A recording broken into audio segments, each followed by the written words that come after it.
Hi, this is David Orlofsky. Welcome to the Parsha in 5, wherein we give you a little 5-minute insight into the Parsha. Parshas Vayishlach. Absolutely fascinating. You have the story over here of where Dinah is kidnapped and Shechem, Hamor, they won't give him back.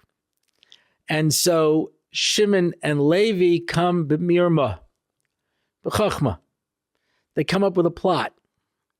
They say, well, okay, you can keep her, but everyone in your little fiefdom over here, your city, your kingdom, whatever it was, your city-state, everyone's going to have to get a bris milah. Thinking to themselves, what kind of a crazy people would everybody agree to get a bris milah? At their age, it could be a serious thing. For what? Just to be able to allow some guy to keep a kidnapped little girl? And so they say, listen, give us back our daughter, or everyone get a bris milah. Thinking they would say, well, we can't get everyone to do a bris milah. Good, then give us our sister and we will go. So he calls together the people and they're like, yeah, sure, no problem. So they said, wow, these people are crazy. Now, they had the option. They could have waited till they all got a bris milah and they were all lying in bed weak, and then they could have just gone in and taken Dinah and left. But instead, they decided that these people were so bad, right? The Rambam would seem to indicate that one of the Sheva mitzvahs b'nei Noach is to set up courts of law. And since they did not prosecute Hamor and Shechem for what they did, they deserved to die, because the only punishment for the Sheva mitzvahs b'nei Noach is death. And they violated one of those 7, and so they were right to go in and kill him. And after they wiped out everybody and they took their sister and they left, Yaakov said, what did you do? We're still a small band. We're a small group. And all of the surrounding cities are going to see what you did and decide that we now pose an existentialistic threat to them. And everyone's going to come and attack us, and we don't have the ability to defend us. And Shimon and Levi look at their father, Yaakov, who fought with a malach. Yaakov, who was so incredibly powerful.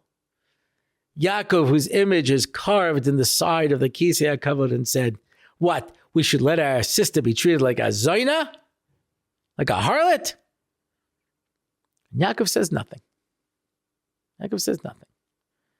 Until he's on his deathbed. And he says, Shimon Levi, remember that conversation we were having? Yeah. God should curse your anger, because in your anger, you've done a lot of destruction. And you better get yourself an anger management course, because you guys are out of control. And the sooner you get a hold on this, the better off you're going to be. That was the message that Yaakov told them at the end. But why did he wait decades to tell it to them? Because he was a master of understanding parenting. And one of the things of being a parent is, you don't have to say everything at the moment. They did a study and they found that the majority of things that parents tell their children are negative. Yeah, I think it's something like 90%. 90% of what parents say are negative. And you just can't spend every day reprimanding your children for everything. You have to pick your battles. And Yaakov was able to see at this point, from the way they were talking to him, that they were not ready to hear what he had to say.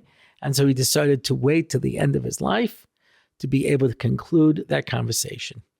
And so to all of us have to have enough wisdom to know when to say something and when not to say something, to know when you have someone who's going to listen and when someone is not going to listen.